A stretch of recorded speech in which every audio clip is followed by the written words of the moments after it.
بسم الله الرحمن الرحیم.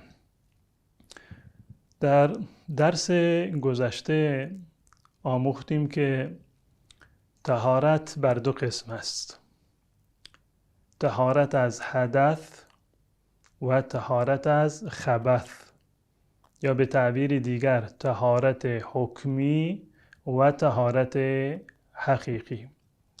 در این درس با طهارت حکمی بیشتر آشنا می‌شویم. طهارت حکمی یک حالتی هست که بعد از قضای حاجت یا بعد از جنابت بر انسان طاری می شود که تا زمانی که آن حالت برطرف نگردد انسان نمی تواند که نماز بخواند. حالتی که انسان مسلمان با آن حالت و در آن حالت نمیتواند نماز بخواند و فقها میگفتند که حدث هست. حدث یعنی اتفاق، یعنی رخ داد، به معنی قضای حاجت، شکستن وضو، تمامی مواردی که موجب وضو هستند و موجب غسل هستند، یعنی کارهایی که با آن وضوی انسان می شکند یا بر انسان غسل واجب می شود، اینها اسباب حدث هستند، عواملی هستند که بر بدن ما یک حالتی رو طاری می کنند و می آورند که با آن حالت ما نمی توانیم که نماز بخوانیم. الان این حالتی که ما نمی توانیم با آن نماز بخوانیم، این بر دو قسم هست، دو حالت جداگانه و منفصل از همدیگر هستند. مورد اول حدث اصغر هست. حدث اصغر یعنی همان بیوضویی، مواردی که در آن صورتها ما باید وضو بگیریم. شریعت حکم کرده، الله و رسول حکم کردند که اگر فلان اتفاق برای شما افتاد، دستشویی رفتید یا بادی از شکم خارج شد یا خواب افتادید، باید وضو بگیرید. این می شود حدث اصغر. حدث اصغر با وضو گرفتن مرتفع می شود.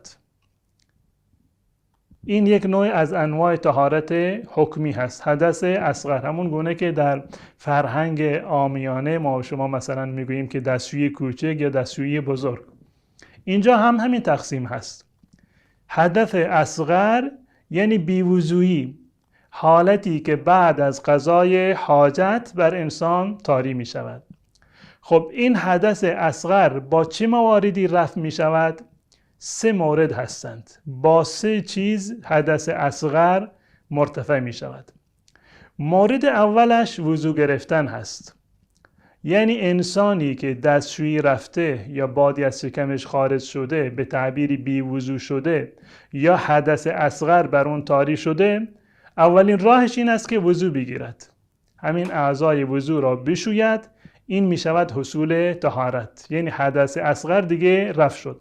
پس بنابراین اولین مورد با وضو گرفتن از بین می رود، حدث اصغر، و این حالت در مرحله اول با وضو گرفتن از بین می رود و انسان می تواند با وضو گرفتن طهارت حاصل بکند. این مورد اولش است. مورد دومش با غسل کردن هست.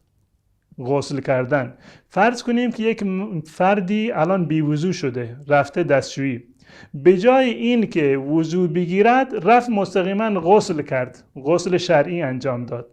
آیا طهارت حاصل شده یا خیر؟ بله، در این صورت هم طهارت حاصل شده.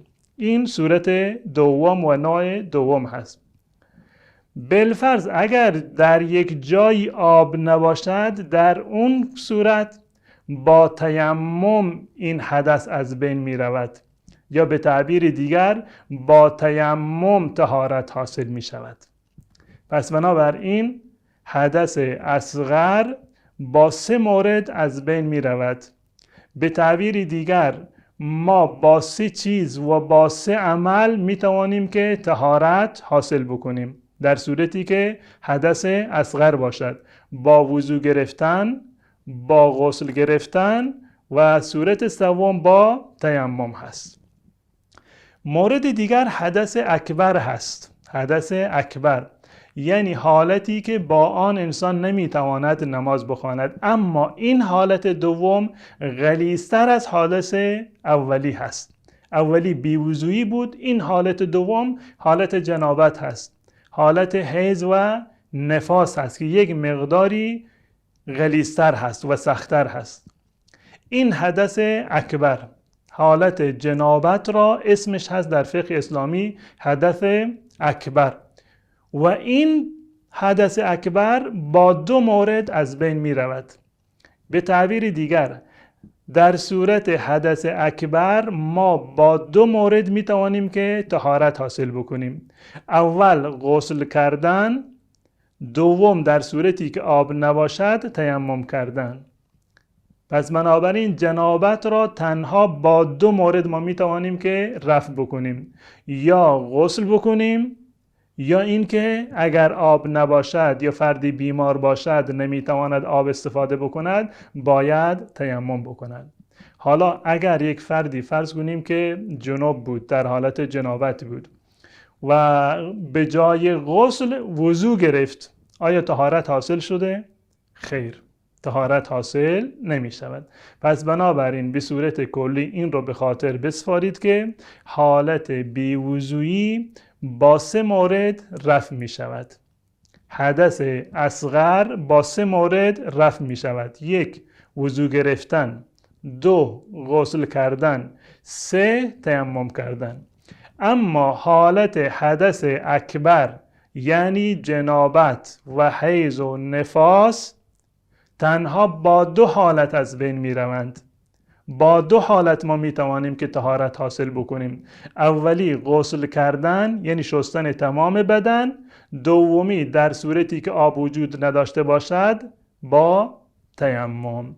این خلاصه ای از حدث اصغر و اکبر یا همان طهارت حکمی هست. انشاءالله در برنامه‌های بعدی با گونه‌های دیگر طهارت آشنا خواهیم شد. و السلام علیکم و رحمت الله و برکاته.